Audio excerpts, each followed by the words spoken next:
Factory Studio.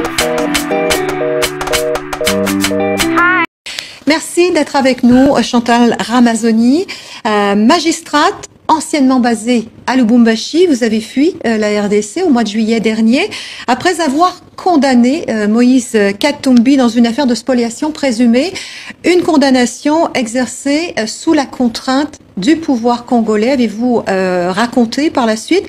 Vous vivez aujourd'hui en exil en France, sous la protection de la Fédération internationale des droits de l'homme. Le secrétaire général de l'Afrique à la FIDH, Paul Ntsapou, vous accompagne d'ailleurs ce soir. Bienvenue. Chantal Ramazzoni, première question, pourquoi tenez-vous à parler ce soir? Merci, madame journaliste. Au fait, j'ai décidé de briser les silences par rapport à tout ce qui se passe dans mon pays. C'est pourquoi, avant toute chose, je dois d'abord remercier l'Éternel. J'ai remercié aussi les dames, et les hommes et les femmes qui ont prié pour moi et pour notre pays qui traverse une période difficile à ces moments. Et j'ai remercié aussi en passant la FIDH qui ne cesse de me soutenir dans tout ce que je suis en train de faire. Et si j'ai décidé aujourd'hui de briser les silences, c'est... En fait, je voulais que le peuple, l'opinion nationale et internationale sache au moins ce qui s'est passé autour du dossier Stupis contre M. Moïse Katumbi. Alors, vous avez raconté avoir subi des contraintes de la part du pouvoir congolais. Quel genre de menaces avez-vous subi? Au fait, j'ai reçu des menaces avant l'audience, pendant l'audience et après l'audience. Au fait, on m'a dit au début que c'était un dossier sensible. Dès le départ, que c'était un dossier sensible, un dossier de la présidence de la République, un dossier de M. Kalev Mutonde, l'administrateur de l'Agence nationale des renseignements. Et d'entre les jeux, avant l'audience, j'ai reçu le bâtonnier Kamukuni, qui est non seulement l'avocat de Kalev Mutonde, et l'avocat aussi de Stupis. Je l'avais reçu donc avant l'audience. Et pendant l'audience, avant l'audience, j'ai reçu le bâtonnier, le premier président de la cour d'appel, M. Ilunga Tanda, m'a appelé pour me donner des injonctions, des injonctions. Des directives. Directives. Qu'est-ce qu'ils vous ont dit? Oui, il m'a demandé de ne pas prendre en compte les données actes que la partie Moïse Katumbi va présenter. Même il arrive qu'il soulève des exceptions que je ne les prenne pas en compte, je dois nécessairement, obligatoirement prendre le dossier en délibéré et demander aux avocats de Moïse Katumbi de se retirer de la barre. Et c'est ce que je fais. Donc l'objectif, selon vous, c'était, pour le pouvoir congolais, c'était de se débarrasser de Moïse Katumbi? Oui, à ce moment-là, je ne le savais pas. Parce que c'était des directives données les mêmes jours, je ne savais pas. Et j'ai suivi tout ce qu'il a dit.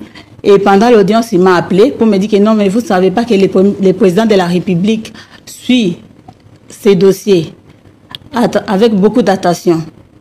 Et à ce moment-là, le président de la République était à Lubumbashi.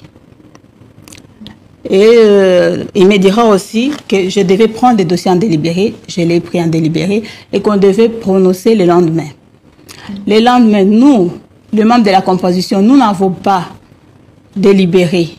C'est lui-même le premier président qui nous a demandé de condamner Moïse à 3 ans de prison, de lui demander de payer l'amende de $1 million, de mettre aussi la clause d'arrestation immédiate pour quelqu'un qui n'était même pas au pays, pour quelqu'un qui avait reçu l'autorisation d'aller se faire soigner en Europe. On ne pouvait pas en principe les condamner par défaut. Donc il y avait, au fait, dans ce dossier, il y avait des vices. Sur le plan de la forme, nous avons rejeté un donné acte. En principe, le tribunal ne pouvait pas rejeter ces données actes. Alors vous avez alors écrit une lettre aux Nations Unies ainsi qu'à l'Union européenne et à tous les hauts responsables politiques et juridiques de la RDC vous avez demandé qu'on annule la signature que vous avez apposée au bas de la page de condamnation de Moïse Katumbi. Vous avez ensuite fui la France. Vous vivez aujourd'hui, on l'a dit, sous la protection de la FIDH. Oui. Qu'est-ce que ça veut dire en clair, Paul Ntsapou? Eh bien, vous savez, elle est une victime. Lorsque vous analysez ce qui lui est arrivé, c'est un témoignage vivant qui démontre qu'elle est une victime et elle a posé un acte de courage pour lutter contre l'impunité. Donc elle est victime dans son propre pays et en voulant démontrer que les opposants politiques de la trempe de Moïse Katumbi, les défenseurs des droits de l'homme, les journalistes indépendants vivent cette misère, cette dictature à travers une justice qui n'est pas indépendante.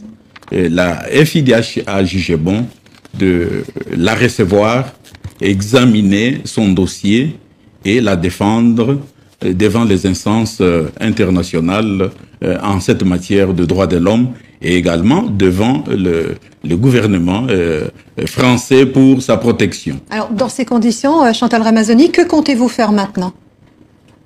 En fait, moi, c'est que j'insiste ici pour dire que le dossier, ce n'est pas un dossier de droit commun comme tel. C'est un dossier politique.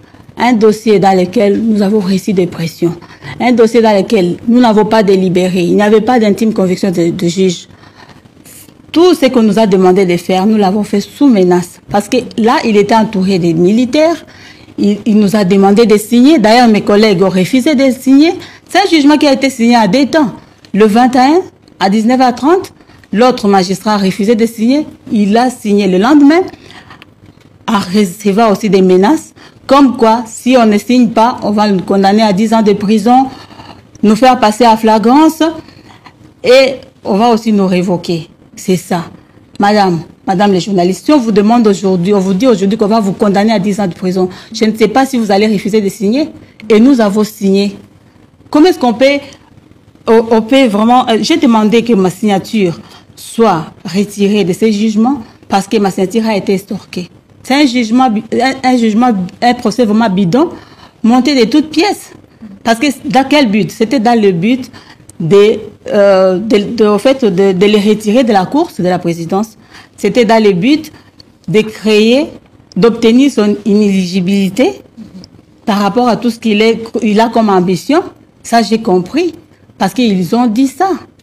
Merci Chantal Ramazzoni pour votre témoignage. Merci à vous également, Paul Nsapou, d'être venu sur le plateau du Journal Afrique.